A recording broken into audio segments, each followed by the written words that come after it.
Okay. Hello, I just want to introduce myself.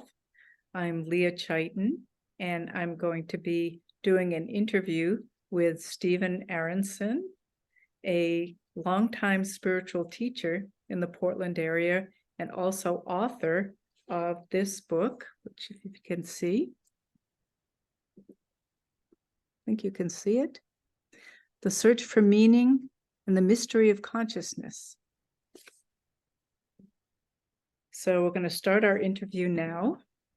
And Steve, I'm wondering if you could begin perhaps by, before we get into the present, just describing some of your, how you got here.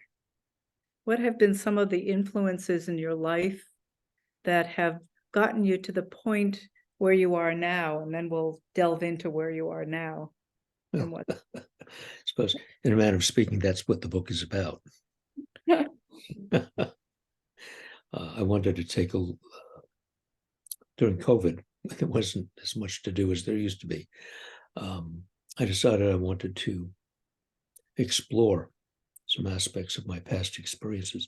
In particular, I'd had a number of experiences which, as a scientist, I had no explanation for. And I thought I would write these down to try and explore them a little more. And as I started writing, by association, more came, and more memories, and more memories. And I just kept writing. And when the words stopped, I realized that I'd had a lot of really unusual experiences, all of which had in common what I would now call the taste of strange. Like, what, did that just happen? Really? How does it? And there were a lot of them. As a psychologist, I know that the archaeology of our psyche is extraordinarily complex, just content-wise, in mapping it.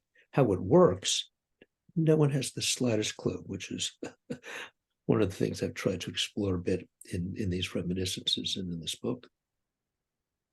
Could you give a few examples? Mm-hmm. Well, I just to finish what I was going to say before, I realized that one of the psychological features that most, if not all of us, experience is in a number of terms for, but I'm going to use the word compartmentalization. Things get stored in different places in the mental library. And although things that have something in common and are related, just like in a computer, they may get separated and stored in different places. I remember in some of the first computers I had to periodically remember to do a defragmentation. So the computer would go searching for all these things that is stored in different places and try and reconstitute it. Well, in a way, our minds work like that. And when I looked at them all together, I realized that this is a very big, important part of my life that I had not been able to carefully examine because I'd fragmented the memories. And not that I intentionally, deliberately did it, it's a mechanical process. But I think also part of the pressure was because these experiences do not fit the intellectualized, academic, scientific model, that I try and apply to life. Demonstrating for me, again, which is a large part of the book, that there's a lot of life that has absolutely nothing to do with logic or academia or what we would call logical reason. There are many, many phenomena that operate different rules. It's kind of like the difference between Newtonian physics, where we can plot very precisely the movements of planets and satellites and trajectories, and the quantum realm, which underlies everything, which has entirely different rules.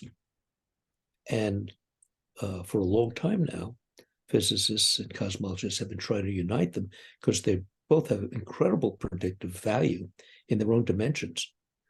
But how they connect, we don't know. So it's the same way inside of us in terms of our psyche, in a way. Our bodies, through our mouths and our actions, whatever, we have all these manifestations. We say things, we do things, but how that happens, nobody has a clue how that happens. Where does that come from in here? Yeah. And so this is a large part of the mystery of consciousness. So that was how I get to this point here. So you wanted examples. Yes.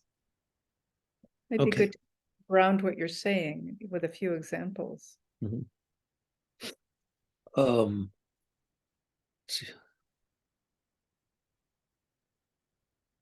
They're scattered throughout the book, and the largest portion of them are in the last chapter, which I call the breadcrumb trail beneath the sea. I suppose the most dramatic one, the one that changed my life most of all, I describe in great detail in the book. And I had just begun to work with a Jungian analyst and was attending an intensive retreat at which a number of very interesting things happened. For instance, I met a woman who said she was there because all of her life she knew things she wasn't supposed to know. People said she was telepathic or a witch or whatever. She didn't know what to do with this. She couldn't turn it off. She didn't understand. She tried repressing it. Anyway, I'd always been interested in parapsychology, I think because of some of my earlier experiences.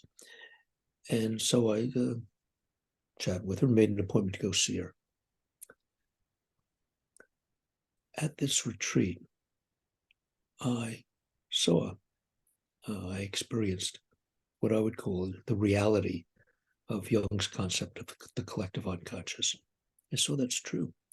And I also saw, not intellectually, I mean, we're limited to the language we're used to, which in English is not a very good language to talking about subtle subjective experiences. So I saw with my inner eye the reality of symbols as a language for what?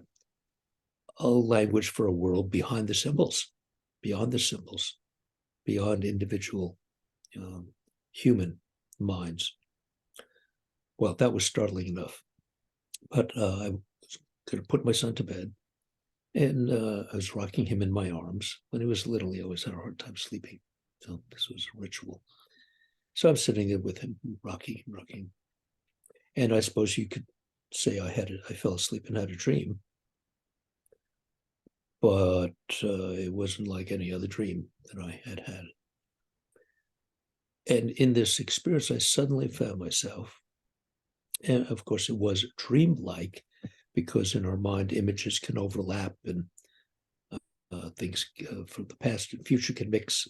Again, the mind seems to be quantum, not Newtonian.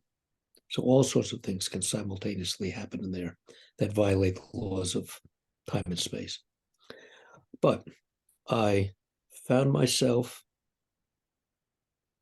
and also saw from the outside. So I was seeing this image and I was also in the image simultaneously.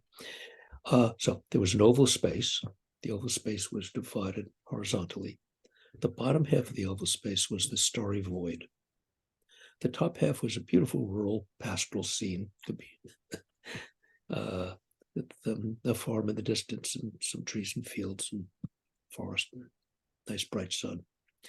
Now, there was a hole cut in this horizontal plane and a line going through it like a fireman's pole, with the firehouse sliding down. And there was a figure hanging on it. From the waist up, this figure was in the pastoral sunny scene here on earth. And from the waist down, he was hanging into the void. And there were voices, well, not auditory, but telepathic. There were voices saying, let go, let go. And I, the figure representing the voice representing the figure said, I want to, but I'm afraid. And the voices said, when you're ready, there'll be help. And I woke up. My son was asleep with it. God, what was that? What just happened? Now, still being very much a believer that my intellectual mind was the seat of all wisdom, I thought, I have to write this down right away because I'll forget it. I've got to get it into words. So I went into the kitchen, and paper, pencil. There's a 3x5 card on the counter. And there was a pencil. So I grabbed it because I was afraid this experience would evaporate. I mean, that's how naive and concrete I was at that time. That was only like, well, it's a long time ago, over 40 years. So I grabbed the pencil because I'm going to write this down. And my hand, all by itself, doesn't write any words. It makes an oval and puts a slashing line through it. I thought, wow, that's a symbol. The whole experience is in that symbol. I don't have to remember words. I just have to remember that image. And then I became really paranoid. I thought this young psychic woman in the next town over somehow doing something to me. Now, the rational part of mine said, Steve, that is crazy. Why is that thought in your head? And the other part of me said, well, I know it's crazy, but feels really weird. So I had to wait 2 weeks to see her. And I remember her greeting me at the door saying, Steve, what can I do for you today? What do you want? I said, well, Ronette, I just want two things, two little things. I want you to prove to me that you have this ability, and I want to know how you do it. At the end of the hour, I was satisfied on both counts. I understood what was happening inside of her. And I knew that she didn't understand it. She was just reading images, in her mind. Things floated through. She said, well, I don't know. Could it be this? Could it be that? And then people would say, oh my God, that's amazing. How do you know that? She said, well, I don't know how I know that. That's the problem. I don't know. And I recognized at that point that my pursuit of parapsychology, which had kind of been off and on and is described in some points in the book, had some very interesting experiences pursuing parapsychology as a research thing. But I left her house and I realized that's a dead end for me. Why is it a dead end? I was only interested in parapsychology to prove to myself that there was a reality beyond this one. Now I had the proof. I didn't understand it. I didn't know what I'd gotten into, but I was convinced that parapsychology as a kind of scientific discipline wasn't going to go anywhere. And I wasn't interested in it anymore. Now, that's only the first part of the story, because a few days later, I was with a friend of mine, and I never knew he had any kind of interest in this sort of stuff. We played music together, we went fishing together, and so I started to tell him. I said, I was in a really strange group the other week, referring to the Jungian retreat. And he interrupted me. He says, well, I've been in some strange groups too. And I was very surprised. You have? He says, yeah, come here, I want to show you something. So we walk into another room that I've been in lots of times. I used to watch him tie his fly lures, little feathers and things. He's very good at that. And he brings this book down off the shelf. He says, this might interest you. I open it up. And what falls out? A 3x5 index card with the oval and the slashing line. It was precisely what I had drawn. And again, there was a flash of anger and paranoia. I thought, oh, he's making a fool out of me. But I quickly realized, nah, that's not a logical explanation here. And I said, what is this? He said, oh, that was a symbol of infinity I drew when I was reading this. And I looked at the page, and I looked out at the footnote. I think there was a footnote. This is another part of this weird story. And it said, oh, first of all, I hadn't read anything. I opened the book and I knew I'd come home. I didn't know I wasn't home, but I knew this is home. I must understand. This is it. I didn't know what it was, but it was magnetic. Grabbed me like this.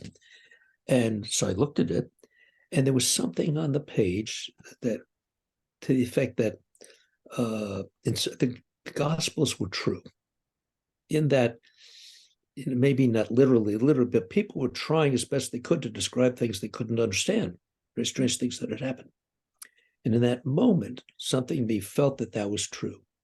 And because I've always been on a path to search for the truth, whatever the truth is, to get as close as possible to the truth, something in me began to panic, because I've been born and raised as a Jew. And if the Gospels were true, what did that mean? Did that mean I had to convert and become a Christian? Because, I grew up in the 40s and 50s, and right after the Holocaust, and Christians were very suspect. Because personally, because I've had a couple of, anti-Semitic remarks hurled at me from time to time, I experienced no discrimination. I had lots of Christian friends, and all my girlfriends were Christians. So this was not an issue. And my family wasn't religious. And yet there was this sense of panic. What does this mean? And in that moment, I saw and felt a homunculus rip out of my chest, shoot out into cosmos, and die. This all happened within space, maybe 2 seconds, maybe 3. As I go back over it in detail in my mind, I count 1,001. So it was really compressed. And I said inside myself, okay, I surrendered. I surrendered. The totally illogical, totally irrational, or non-rational, not irrational, non-rational. So I have no idea what this is, but I'll find out. So I started reading, and eventually it led me to the system of psychological transformation proposed by G.I. Gurdjieff. So I spent 12 years in Jungian analysis and 40 years in the Gurdjieff system. Changed my life. So what do you make of that kind of experience? Sounds more in the quantum arena, where I don't know. Cause and effect are not quite the same. So, and there are a lot of other experiences in the book. For me, that's the most dramatic because of the physical evidence, the identical 3x5 symbols, and the witness of my friend in the book. One more interesting thing that the book gave me was one of the volumes, a marvelous compendium by psychiatrist Maurice Nicoll, a British psychiatrist. And Maurice Nicoll, interestingly, was a student of Jung. And apparently they were so close. Jung was godfather to Nicoll's kids. And Nicoll was going to be Jung's replacement. And then he found Gurdjieff's work through P.D. Ouspensky, and spent his life following that. He was also very interested in esoteric religion, particularly esoteric Christianity, and came to the conclusion that these esoteric versions of the traditions all have a underlying singularity, and they're all about the technology of changing the human psyche so that we can alter our state of consciousness to facilitate the development or opening of qualities that are not typically available in the ordinary state. Such as what, Steve? For the most part, all of us live most of our lives in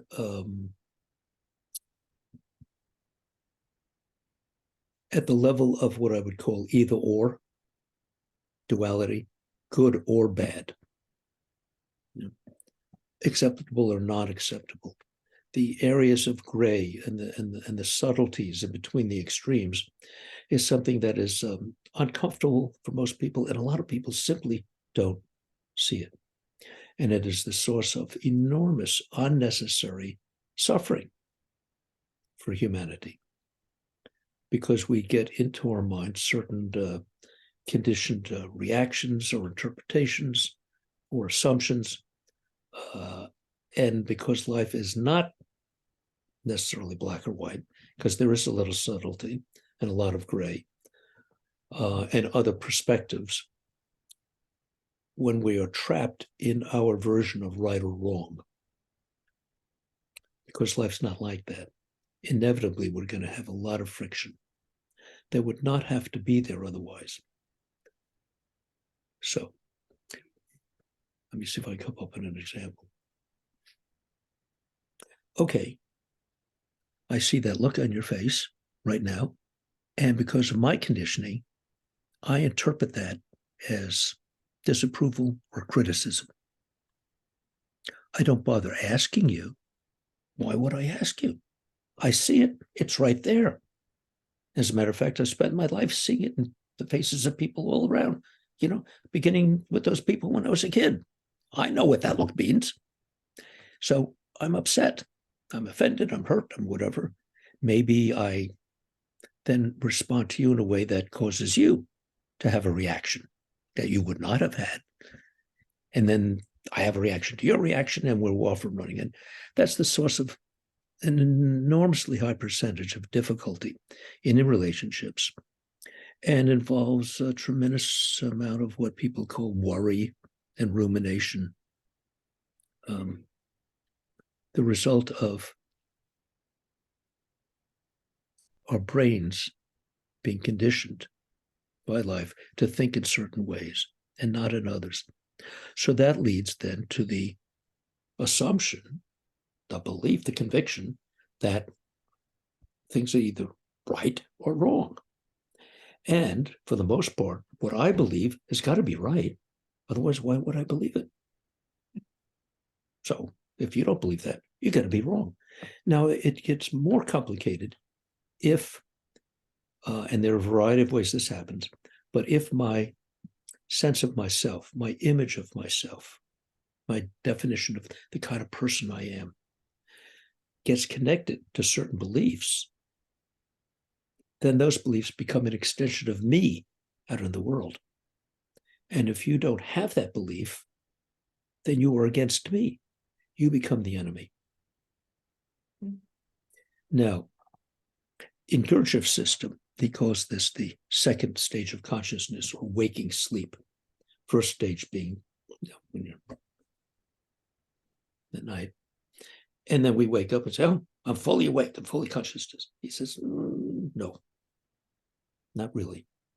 You may be in and out of consciousness, but to a large extent, how we react, how we see things, how we manifest, comes from this whole set of conditioned reactions and responses and beliefs. Now, suppose I could say, well, I'm going to suspend my belief at the moment, and I'm going to try and look at this from another perspective. For instance, what if I had your life? What if I were a woman? What if the kinds of things you told me happened to you had happened to me? Might I see this differently than I do because I'm a man, and if I have an open mind, I may very well see, I'm only looking from a certain angle. If I look from other angles, there's a very different picture here. The capacity to look at life above this concrete level of duality is what Gurdjieff, from my understanding, so you can quote me, don't quote him, that's my understanding, is what he meant as the third state of consciousness, where we can actually see things as they are. Why? Because we're, at least for a few moments, outside our own conditioning. So in a way, The Matrix, that movie, it's like it's true. It's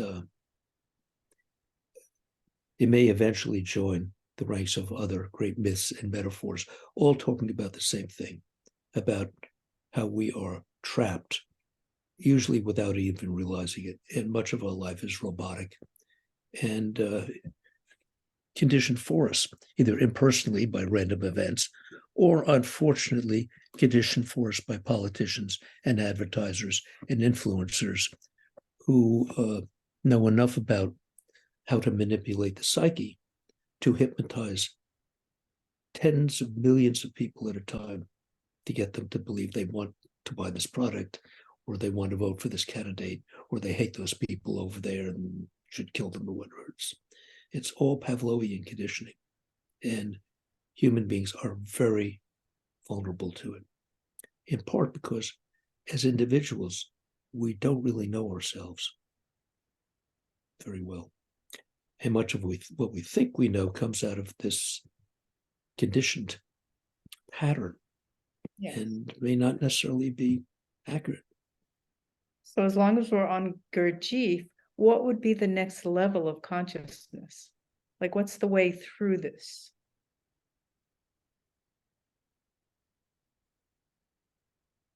Oh, we don't have control of the level above. He would call that the fourth stage. And in his descriptions, he says, when it's what happens to mystics, or when people fall in trance or have spiritual encounters, and often when they come back, they don't even remember what happened because they didn't have sufficient preparation, that the energy levels were too high.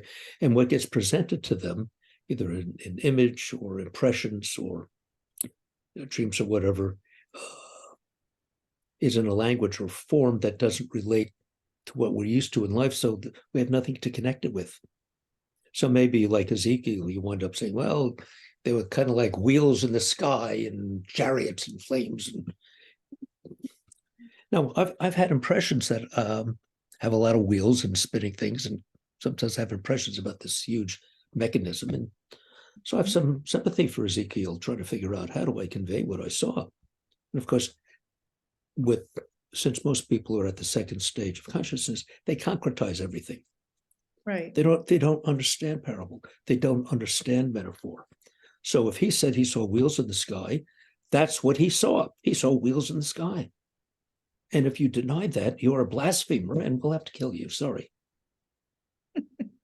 And we certainly, the tragedy of humanity that seems to be now compounded exponentially year after year, I think comes primarily from this terrible trap in our psyche, that that masses of people live in a hypnotic state and don't know it, and are manipulated by other people just a little bit more awake, who know how to take advantage of them.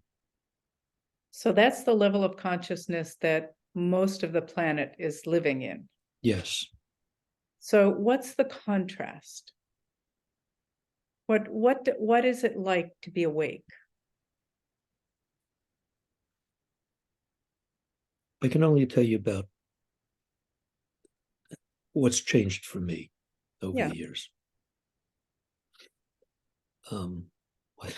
Like most people, I had my fair share of mildly debilitating neuroses growing up, anxiety, depression, and sexual issues, and wanting to please, and all of that stuff. What's changed is that I don't remember the last time I was depressed. If I ever get anxious, it's like nothing compared to before, and it goes away immediately. But the main thing is I'm not emotionally reactive. Now, the old triggers were certainly still around, and occasionally I notice in me an old reaction beginning to come up. But because I'm sufficiently present inside myself to monitor these things. I see it because I've spent years exploring it. I know its history. I know what it's about. I know why it's popping up at the moment. And that level of understanding which surrounds the reaction contains it. And either it doesn't go anywhere or it calms down. In many other instances, things that I used to react to, I just don't anymore. And I'd say it's helped me enormously in my relationships because I can let people be who they are. I'm no longer interested in helping them become more like the kind of person I would like them to be. You know, well, claiming it's just altruistic has nothing to do with me. I mean, Okay, so yeah, go ahead. yeah, and I think another thing that's happened in the last few years is as I've recognized that I don't control anything. And what I can influence is minuscule and fleeting. The major thing I need to try and influence and monitor is myself. That's all I can do. Mm-hmm. And what happens around me and outside of me. Now, certainly I can manifest in a way, and I try this, that's how I am. I try and be with people in a way that I hope will bring out their better side. Maybe even help them not be so conditioned or hypnotized in the moment. But, I can only offer that. Yes. Yeah. So that to a degree now, maybe this has to do with being my age. I know other people as they get older take their white knuckle grip off of life and begin to recognize that, well, that was a waste of time. So that might be part of it. But it's certainly been helped by the work I've done. And I certainly have preferences. There are things I enjoy, and I certainly have opinions. But I'm not interested, for the most part, in imposing them. And in terms of the daily comings and goings in life, if the people I'm with that I care about have something they want to do, and sure, I'll go along with that. I'm not interested in imposing myself anymore. I think a great help for this came out of years of practicing variations on not objecting, not defending myself, not explaining myself, and suffering. Oh, did my ego suffer? Because I wanted to object. And I no, don't do it that way. It's not right. And I would explain. No, you got to be able to hold that in and practice, try to stay present and relaxed, to see what parts of me are so concerned about what you think of me. And why is this even an issue? So I learned a lot about them. Yeah. And so I can object if I feel it's appropriate or necessary, but for the most part, it never is. So why would I? And, 5, 10, 15 years, I'll be dead and it won't matter. So why should I get all upset? Even if I live 20 more years to 100, still doesn't matter. In order to take something personally, if I was to take something you said to me personally, you'd have to really know me and understand me. So, and unless you did, why would it be personal? Now, maybe you saw me say or do something that you didn't like, and I'd like to know that, frankly, because I don't want to be impolite, so I'd have to think about that. Maybe it's your issue, maybe it isn't. So you tell me, but how can it be personal? And especially, how can it be personal if my reactions to people are coming out of my own conditioned past and my own fantasies about how things should be? And what you're getting is my reaction to my version of what I think reality should be. And when it doesn't conform, I'm going to blame you. Okay, so it sounds like it's taken some intention and practice to begin to see and work with your own reactivity and what did you call it? The patterns of the mind. I think Well, you you used can that you word. can use that. Sure, you can use that term. Yeah, the patterns of the mind, the black-white thinking, the projection, uh, the taking things personally, all these patterns that you've really become very aware of, but also intentionally practiced not going in that direction, not following them, Right. not So believing.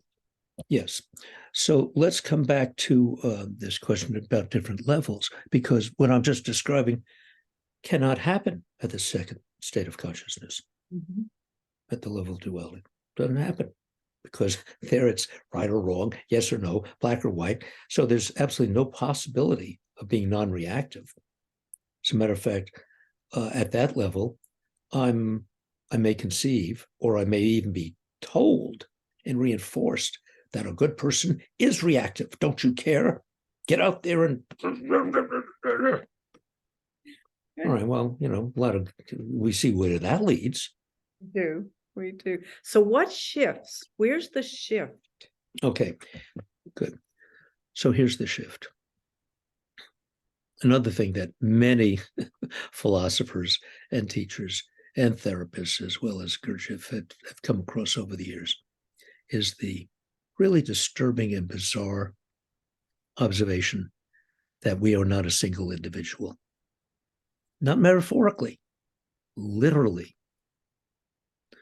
A long time ago, I recognized that the only difference between us and people with multiple personalities, like the three faces of Eve, is that when we get up in the morning, we use the same name. But look at how you can get up out of the wrong side of bed and have a mood totally different from what you went to bed with. A mood that sets the tone for your day, puts things into motion. Later in the day, you're not in that mood and you wonder why things are going so badly. Or seem to believe one thing, and then in another circumstance, you find out you believe it, or you don't notice. Other people say, well, wait a minute, that's the opposite of what you said yesterday. No, it isn't. No, it isn't. I wouldn't have said that. But you did. No, I don't. So one of the primary tasks in any form of transformational psychology is to at least be willing to suspend your disbelief that what I've just said is nonsense. Say, well, I hope it's not true, but let me investigate this. And then the practices, whether it's psychotherapy or spiritual or Gurdjieffian or Jungian, whatever, are designed to open up your inner eye so that you begin to see inside yourself and find oh, Leah, this is so difficult to talk about. How can I not complexify this? Okay, let me put it this way. Many traditions say that we are not one, we are legion, but there's a possibility we may become one, that there is a mental, emotional capacity in us to begin to not only recognize the absurdities of outer life, but to be able to monitor the life inside. What do I mean by that? Okay, let me go to Gurdjieff's model because for me it's the best. It makes the most sense, although there are other models as well. So in his model of the architecture of the psyche, he says that there are different centers or brains or nexes in our nervous system that are in charge of different functions. Well, right, neurologically, we know this. He refers to the body and its organs and its sensations as one center. He calls it the mechanical moving center because it is mechanical. And you don't have to be a physician to begin to recognize that the complexity of the human body and the nervous system is aeons beyond anything that human beings can produce or understand. Like, so there's the first proof that there's more going on than meets the eye. Like, how did we wind up inside these contraptions that we don't understand, that have tens of thousands of simultaneous processes going on at all different sorts of levels and all different sorts of speeds? And we don't notice, we just take it for granted, and we walk to the mailbox and we argue with our neighbor. He says there's also an emotional center, one that is in charge of feelings. So we now know from brain mapping that there's certainly areas of the brain that where these functions are coordinated.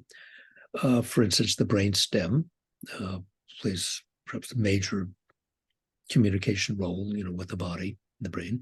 And then we have the midbrain, or the limbic system, which is now recognized as having to do with emotions.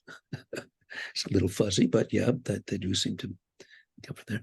And then we have, the frontal lobes, where the thinking and the intellectual stuff. So Gurdjieff says, look, ordinarily, we have a thinking center, an emotional center, and a moving sensory center. They don't need our attention. They are all conditioned. They function very nicely. And it's not necessary to wake up into the third state of consciousness for your body to live a normal life on the planet, because it's all programmed in. He says that there are two higher centers, a higher emotional and a higher intellectual. And in different places, he either says they're fully formed and trying to communicate with us, but we're not listening. In other places, he says we have to coat them. We have to develop them. So, to the mind at the second stage of consciousness, that seems like a paradox. From the third stage, it isn't. But his techniques, as with the other traditions too, are designed, if practiced sincerely, for a sufficient period of time, and hopefully in contact with someone who's ahead of you, who can point out some of the traps and the cul-de-sacs and misunderstandings.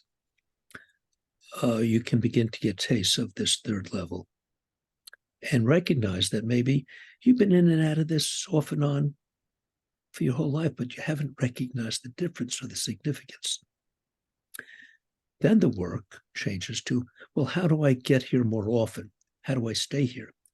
Then I begin to see all of the things from the lower levels that are distracting, and conflicting, and always pulling my attention down. Mm-hmm. So another major term to look at here, particularly with Gurdjieff, is attention.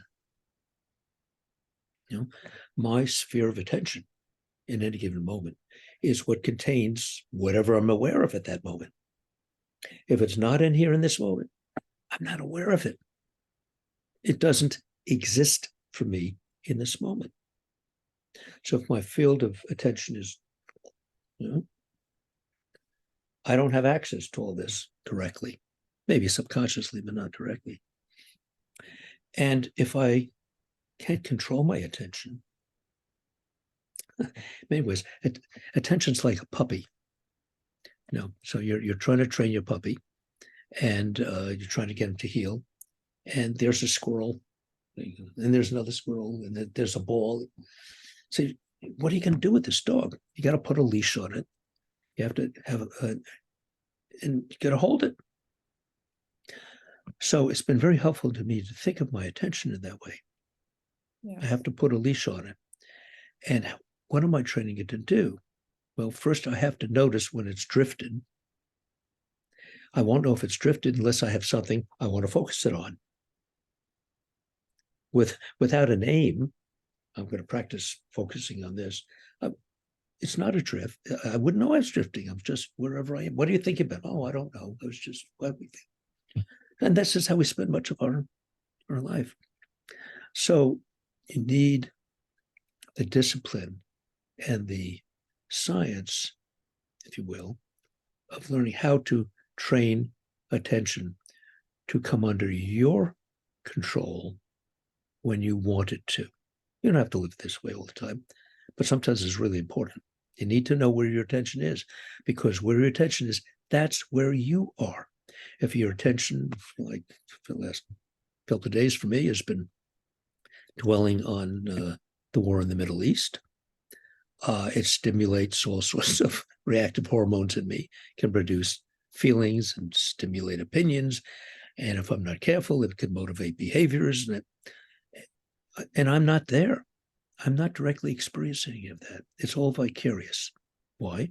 Because I've opened my eyes and ears to it, and it's producing reactions. Now, you can argue whether you should be aware of current events or not. That's a different issue. I'm simply saying that as an example. If I put my attention on my garden or the trees out here, I'm going to have an entirely different day than. So I would like to be in control of my attention. I would like to be the one to choose where it's going to be. And if I choose to put it on something problematic, okay, that's on me. But what also accompanies this practice with the attention, the training of the puppy, what is the leash? What am I going to tie the puppy to? I can't tie it to my mind because my mind is always drifting. I can't tie it to my emotions because, that's like a churning ocean at times. I don't know what's going on. But my body produces sensations constantly. If I train my attention to be aware internally of what the body's sensations are, inside the skin, in the muscles, in the viscera, then I can experience confirmation in that moment that I am not my body. I'm some kind of awareness inside the body. Wow, this is weird. How did I get in here? What am I that I'm this awareness inside the body? Now, I become more acutely aware of this awareness when I'm in the third stage, because it's that awareness that, is able to look around inside and be aware of sensation, be aware of the rise and fall of different feelings, remember the history of these reactions, watch the thoughts, and see that they are mechanical. And I don't have to go along with them.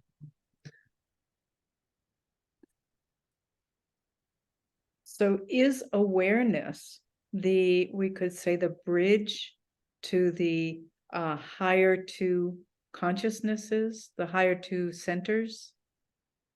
No, I wouldn't phrase it that way, because we're always aware of something. Experiments in sensory deprivation showed you can't eliminate all sensory feedback. Right. Even if you put someone in a dark room and get rid of all their external senses, look at this way. How do you see inside? How do you taste? How do you smell a rat? How do you sense your arm? Our sense organs all point out. How are we receiving this information inside? I mean, so it's almost like metaphorically, there's another body inside of us with its own set of sense organs. And its field of action is the internal, subjective, psychological world. Discovering that and learning how to utilize it for your inner exploration is critical. So directing one's awareness. Right. But again, this gets tricky. So tricky. Because I have all these subpersonalities, and they use their attention. The part of me that is vicariously interested in X, Y, or Z is going to take my attention and say, hey, let's go spend some time with that. Another part would say, nah, that's not right. That's a waste of time. We should be doing this, and then they argue with each other. So we say, well, I can't make up my mind. Should I go here? Should I go there? So it's not just about awareness. I need to not only have the capacity to direct my attention, be able to hold it at least for a short time, but I've got to know what to direct it towards. I have to have some kind of map. Otherwise, I'm just going to wander in circles, which I think is what happens to most of us. I think a lot of people are partially awake. They have these experiences, but they don't have a context in which to place them. They don't see the significance, or they're just curiosities. And outer life is so demanding, and the people around us, that we pay attention to them, and outer life is so demanding that in our culture, there's very, very little encouragement, for the most part, of the inner world. And yet, every outer manifestation is a consequence of what is happening in the inner world. So if I'm not awake in the inner world, if I don't understand my place in it, or what's going on in me, if I don't understand the connection between my inner world and my outer behaviors, I don't have a chance. I don't have a chance of anything changing, except by dumb luck. Okay. So you do this work to continually be aware of the inner world and how it gets directed and directs our outer perception and actions. Yeah. The practice is to develop the capacity to be simultaneously aware, as I normally am, of what's going on out here, but simultaneously with what's going on in here. Mm-hmm. So I can see the interaction, or maybe the lack of interaction. These worlds are totally separate at the moment. What are the implications of that? So you need to be able to, let's say, think of a triangle. Okay. At the base is the second level of consciousness. It's either right or left, right or wrong, good or bad, Republican, Democrat, At the point up here, you can look down and you see both of them. Mm-hmm. You can see where they both have a point and they're both wrong. It's not either or, mostly, but you see it from a different perspective. Mm-hmm. Now, to have the capacity to look down on your ordinary self, on your personality, on your ego, on your emotional and mental conditioned reactions, to be able to look down on that and see it from a very different perspective changes everything. But you have to know what to look for. Now, my mentor gave me this wonderful example, which I've written up as a nice essay. It's going to be in the second book, which is essentially written. We're just finishing the editing now. And he's talking about the concept of a lattice. He said, the lattice, the frame, is absolutely necessary, but insufficient, because it's a skeleton. What's going to fill the spaces? So in this example, he said, the lattice are ideas, they're theories, they're models. What will fill the space is direct experience. Many times, with a lot of difficult concepts, I've come across them, and so here's an important lesson I learned when I first came across Gurdjieff's work, and I started. The first book I read was P.D. Ouspensky's In Search of the Miraculous: Fragments of an Unknown Teaching. Blew me out of the water. Never anything like this. Just astounding to me. And then I come to a particular point where he's talking about the moon, and I just lose it. Saying, oh my God, this is the worst pseudoscience. That's crazy. What I can't, garbage. And I'm about to throw out the book. But another voice in me said, wait a minute. what you've read up to now has been really amazing. As I said, oh, astounding. I said, so maybe you don't understand what he means here. Why don't you just set this aside and keep reading? And fortunately, I listened to that voice. So I took this idea and I put it up on the shelf. And I kept reading. Years go by, putting a lot of things on the shelf. But after a while, I have an experience, and one of these things jumps off the shelf into my lap. And I say, oh, this experience is what that idea was talking about. Now I get it. And you know, he couldn't have said it any better, but I could never understand without the experience. Right. But if you have experiences and you don't have a framework in which to organize them, what are you going to do with them? So it was, it's like me and my strange psychic experiences or illusions or whatever. What do I do with that stuff? So for most of my life, I didn't do anything. I didn't know what to do with it. Yes. So we need the experience is what teaches us, not the theory, not the ideas. But I need, but which framework I put my experiences into matters, because there are a lot of different frameworks out there. I could take this experience and say, oh, look at that. It fits. I'm a victim. And therefore, I should assume the victim role and behave in this way. Or I might say, oh, look at that. Oh, no, I see it this way. Yeah, that was too bad that happened, but look at what this opened up for me. And so I just have a different perspective on it. It becomes entirely different. So I have to be very careful about my framework. Absolutely. So Otherwise, with some frames,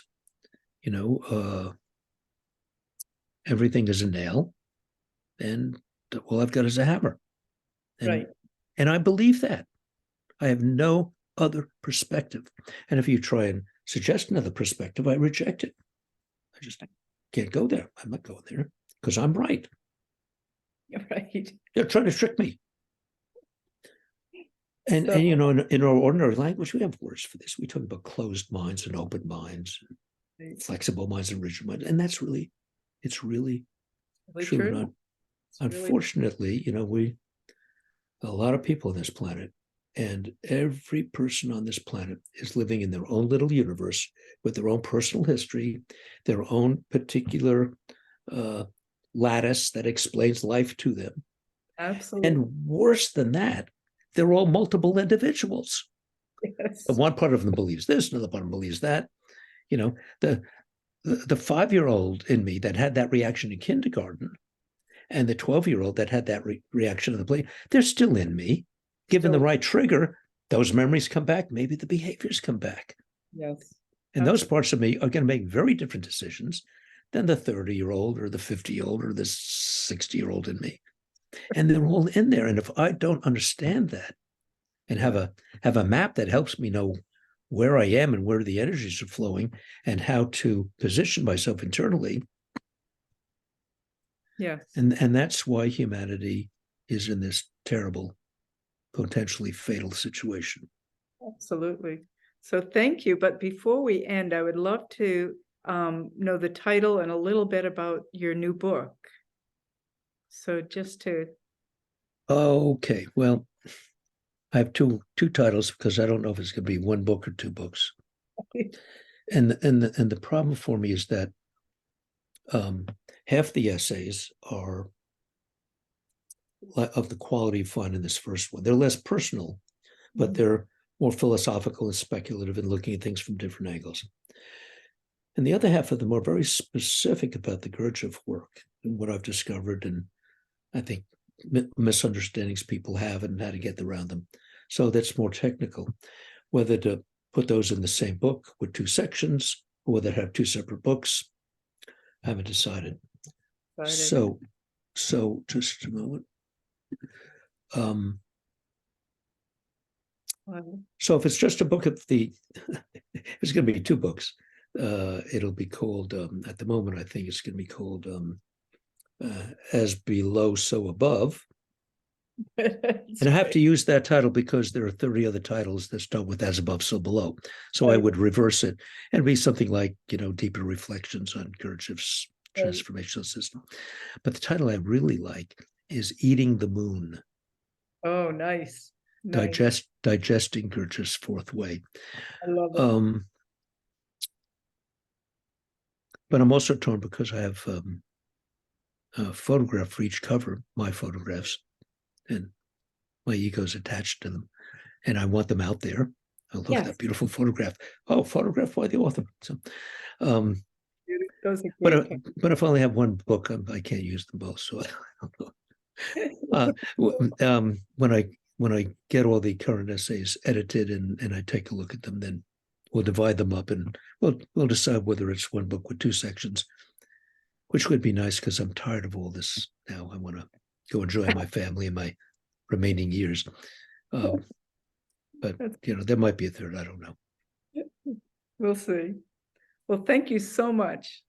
I've learned a great deal and really enjoyed our time together. So Oh, great. Well, it's been a lot of fun for me. Thank you very much. you're very welcome. Feel free to show people the book again because I'm hoping some folks will buy it. It also makes a great doorstop. If you Yes, yes. get it I and you have can't it. get all the way through it, yes, it's got a lot of weight. There we go. Good. Thank you for the opportunity, Leah. It's really been wonderful. Take care, Steve. Hey, bye-bye.